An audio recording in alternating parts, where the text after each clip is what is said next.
Molly Patriot here. Hey, everybody. Thanks for dialing in. Yes, it's true.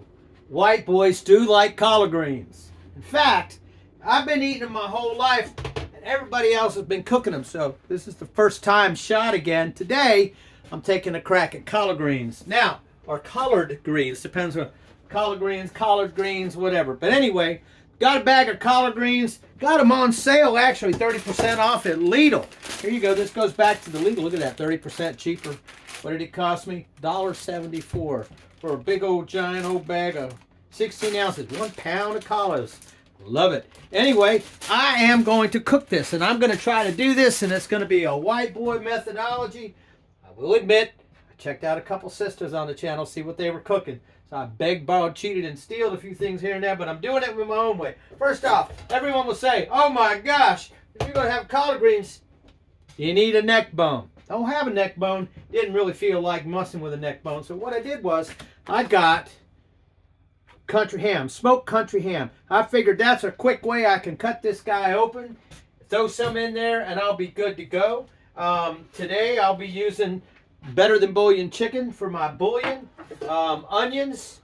You'll see me using onions. Chop 1 whole large chopped onion. 4 pepper grinder. Chili pepper. Salt. And regular black pepper. And of course, now I do my garlic a little different. When I'm really particular, I will actually take and roll the cloves in my finger to get every piece of dry off. And then I will slice the garlic. Slice it like little slices. Couple of thinking on that is, number one, people can't pick it out of their meal and not eat it, so that when I'm trying to kiss my beautiful wife, it's too late. She's already eaten and she didn't even know that she did. Anyway, we're going to start off with, some people like to use olive oil. To be honest with you, I really prefer butter. I don't like the way olive oil tastes. It's like bringing a big old loud person in the room. Olive oil just pushes everything, and I love olive oil. But for cooking, I just think it pushes the flavor in a direction that I'm not crazy about. That being said, let's go ahead and throw some butter on this pan. And of course, I'm using my favorite, wait a minute now. I think we got a little too hot on that. That stove ain't regulated. That's all right. Let's do the garlic. There we go. Let's bring it down temperature-wise. We'll manage. There you go. Well, you know what? That's what they do in the Chinese restaurants. And as you can see, if I'm going to mess up, I'm going to turn it into an opportunity. I have been told, though, which is interesting, that sometimes you are definitely, oh man, you know what? New discovery. Get the pan too hot, throw the butter on, and then throw the onions in to bring the temperature of the pan down. Oh, look at that.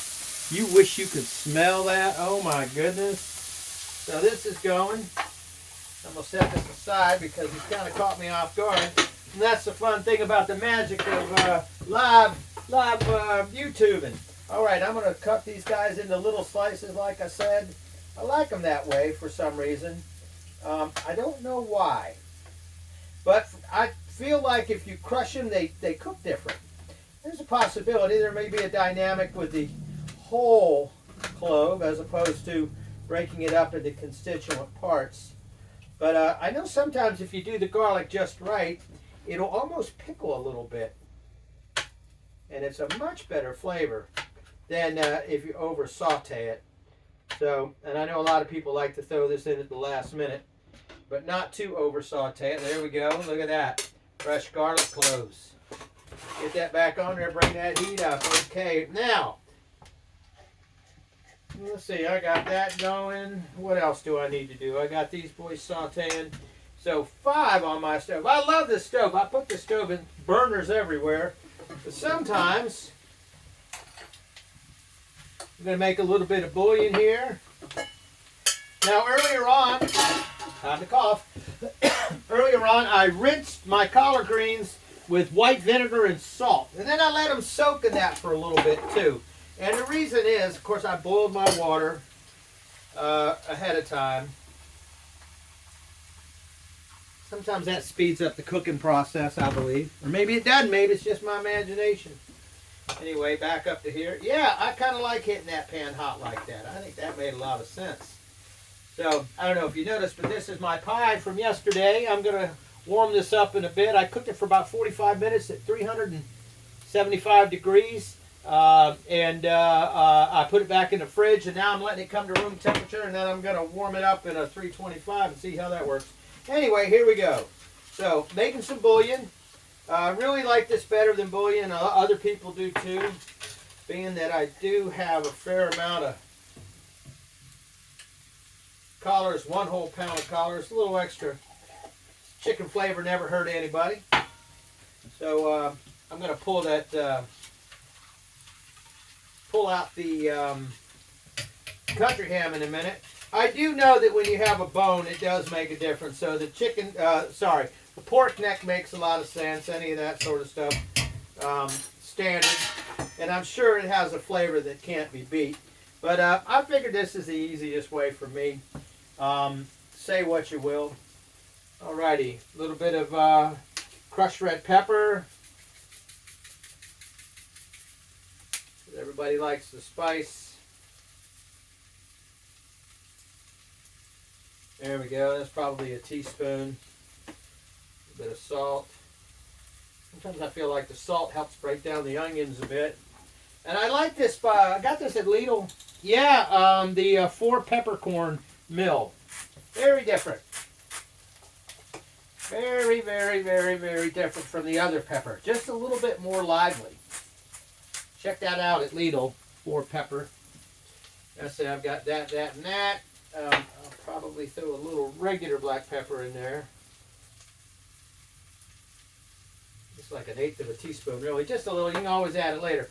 Bingo, we got all that going. Get this to cook just a bit more. And now I'm going to cut this open. Now, I've never done this before. As I say, this is the first time. So, if it's terrible, I'm not going to tell you. The video will just disappear off of YouTube later. Anyway, so here is our smoked country ham. What I'm going to do is I'm just going to hold this over there and cut it with some scissors. I think that's the easiest way to do it if I can get in here. Turn that down a bit. Boy, you gotta move. You gotta move, gotta move, gotta move. There we go.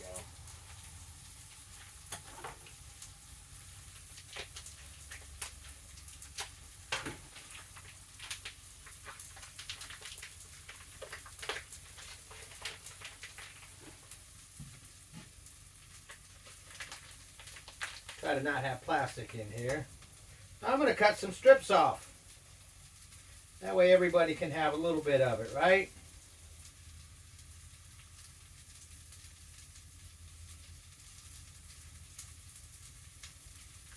And this is a smoked country ham. Seems to be doing pretty good here. I think I'm gonna pass on the scissors and bring out my sharp knife. Now I don't know if I'm putting too much of this in there with a pound. I think I probably don't need all of this, so I'm gonna opt to go a little bit lighter on it. I'll use the rest of that to make me some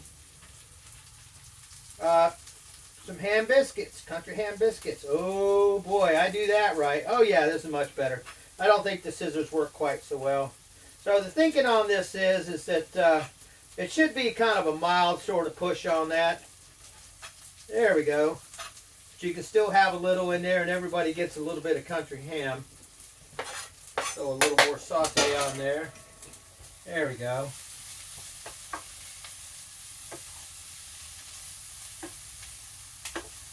Oh, that's smelling good. Ooh, Dale on the tea. Looks like she's ready to go. So I like sauteing in a shallow pan as opposed to the large pan that I'm going to cook in. Feel like it gives me more control. And I do have the collard greens sitting over in the sink. As I say, I salt and vinegar, white vinegar and salt in there, soak them for a bit. Now I can get this guy to rise again because I'm going to hit it with that chicken bouillon. So I'm a big fan of saute, saute, saute. It definitely brings out flavor and things. So yeah, this seems to be doing good. Try to get that to get to a little sizzle. And again, cook with butter.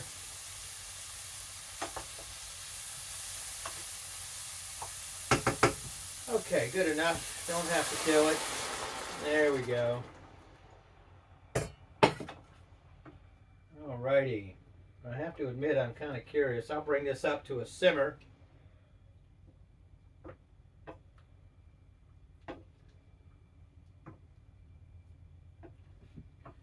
So there we go. I got all that done. Let's give it a taste, because ooh, ho ho, yeah. Got to put a little vinegar in there too, and put it in with the other. But I'll control it here. Let's see. What do we got here?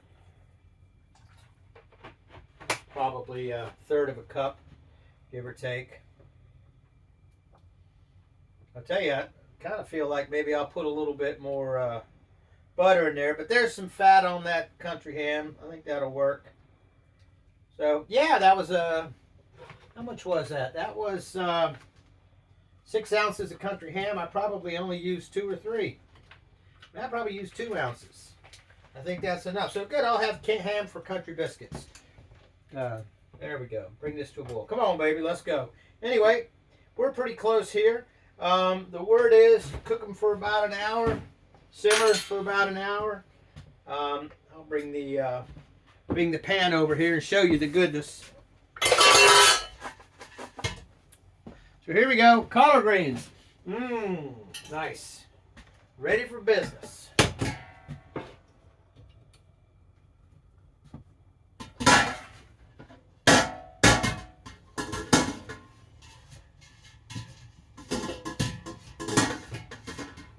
So these are already pre-chopped. And like I said, I got these at Lidl's. Kind of happy with them. There we go, we got a boil.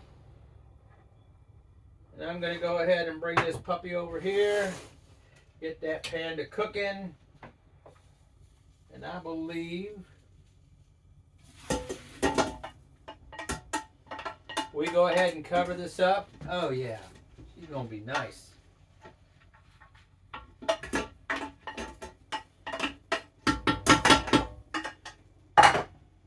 And there you go. I'll return to you later with some yummy collars. I'll clip it on the end. Molly Patriot, white boys can't cook with a little soul food. I guess it's the red hair. That's what it is, in the manly beard. Thanks for dialing in.